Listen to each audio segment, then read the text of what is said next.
Interested in getting any of your thoughts. All right, Mike, you've been asked to put your neck into the noose, as they say. What fun. I will take the message back to the program, to my center director, and I'll leave it at that at this point. Okay. All right. Before we close the meeting, I did want to say something formally, since this is going to be my last meeting, if I could. First of all, notwithstanding sometimes my inappropriate outbursts, this has been a wonderful experience for me. I've worked with people that I truly respect and admire.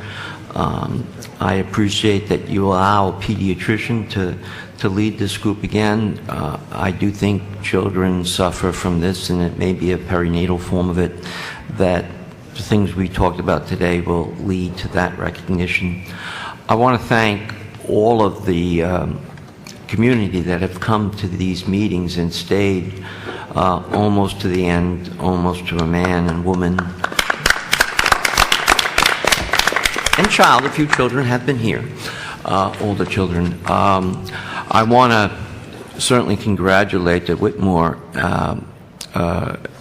Institute, and I forgot the second part of the name. Peterson, Whitmore Peterson, on their wonderful grab an idea and run with it and accomplish something that hasn't been accomplished in a long time. I think you're going to get a little flack. I remember when I said children got AIDS, I got killed for about 2 years. But I think it's a wonderful dawn of maybe having some etiologies that we can start appropriately treating, so that people have a sense of wellness that have suffered with this disease all too long. As far as what I would recommend is to continue the dialogue, continue disagreeing, but also come to some resolution with recommendations. The one mistake I made was thinking that maybe if we reached the Surgeon General, that was the grand hoobah and would have made the difference, but that wasn't true. I really do think in hindsight that we need to reach out to someone, the Secretary of Health and Human Services, either herself or someone we know is going to be talking with her and fully represent her, because these recommendations are critical and important and should never be ignored. And I'm sorry that I let that happen on my watch, and I hope that others will do it different than I did it. But it's been proud to serve with you all.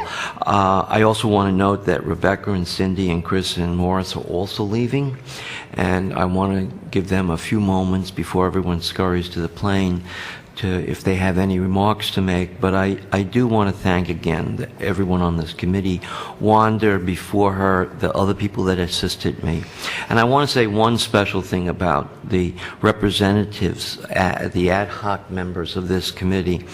They are in a very difficult situation. Poor Mike has had to take it on the chin more than anybody else, and he's done it with dignity and respect, and I think the CDC is a wonderful place, and if because of our honest discussions it seems different, I don't think that's true, Mike. I think we all recognize the CDC for what it always does. FDA, NIH, all the other organizations, and of course Wanda, last but not least.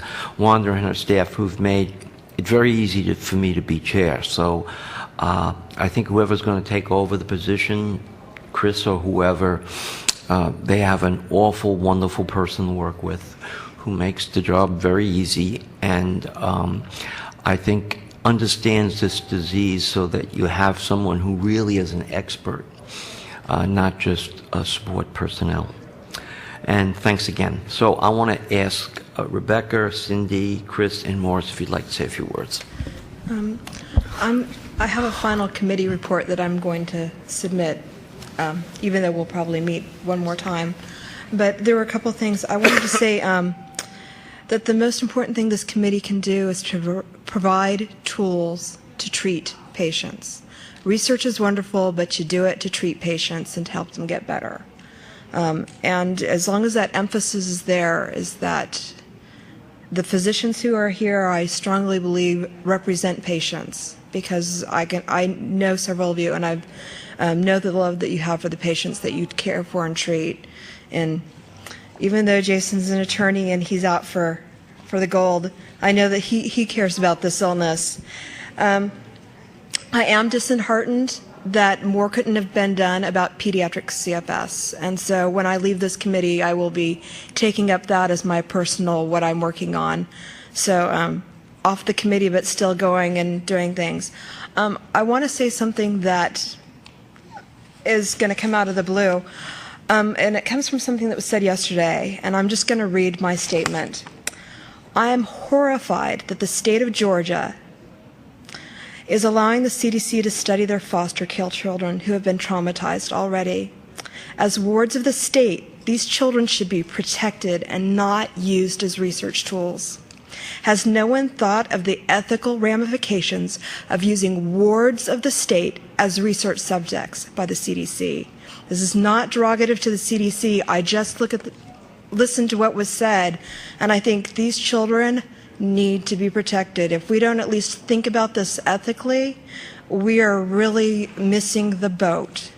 And I say that I have 2 people on the committee who have adopted children, and I have no children, but that's so important. And I have full faith in this committee. I know that as a patient, I sat out there and I thought, why doesn't the committee do this? Why doesn't the committee do that? And then you serve and you work and you work and you work, and you think, I'll never get it all done. I have a lot of hope for what will happen. And something was said yesterday, and it's going to be my little mantra, and I think we need a stimulus package for medical care and science. The Department of Transportation got a whole bunch of money, I know, because my entire county seems to be repaved in Florida. But this area of research, we ask for money, we ask for money, we ask for money. Patients say, you need to give us money, and I think, I'm a Social Security disability. I can only give so much to the charities that I support for CFS. And when I get back to working full-time, I will give money to CFS research. But we need money. And, you know, this Office of the Secretary does have a budget. You can't open that budget up for every illness group, I understand. There are huge ramifications to that. I understand H1N1. When we were discussing swine flu, and I remember asking someone at DHHS, what are you doing for swine flu? And they said, body bags and telling people to wash their hands. And it was said as a joke, but it was also said very seriously. There are a lot of things you can't do with flu illnesses. But we need money, and we're all preaching to the choir here. But money is where we're going to find an answer to this illness. We have to have the money for the research. We have to have money for treatment. We have to have money to do FDA drug trials.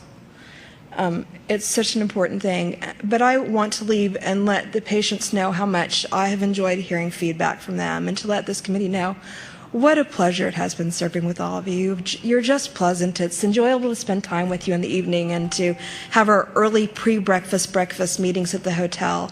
And thank you so much for all that you've taught me and for your listening and all of your help over the years. And thank you. Cindy? I tend to be kind of quiet when I'm out of my comfort zone, so I hope you'll bear with me as I read what I was writing on the airplane on the way here. Almost 20 years ago, when I finished my residency, the infectious disease fellows placed a message on the telephone saying, if you're calling about chronic fatigue syndrome, call Dr. Bateman at this number. Essentially diverting CFS patients away from the state-funded university hospital to my new internal medicine practice. It was a joke, payback for the intense interest I'd expressed for CFS during my training about the time the 1988 Holmes case definition was published. My interest was initially fueled by a personal desire to help my sister, who became ill while I was in medical school, but grew as I searched the medical literature, evaluated hundreds of patients, and came to know the illness face to face. 9 years ago, after 10 years of CFS, my sister developed non-Hodgkin's lymphoma. She died at age 51. overwhelmed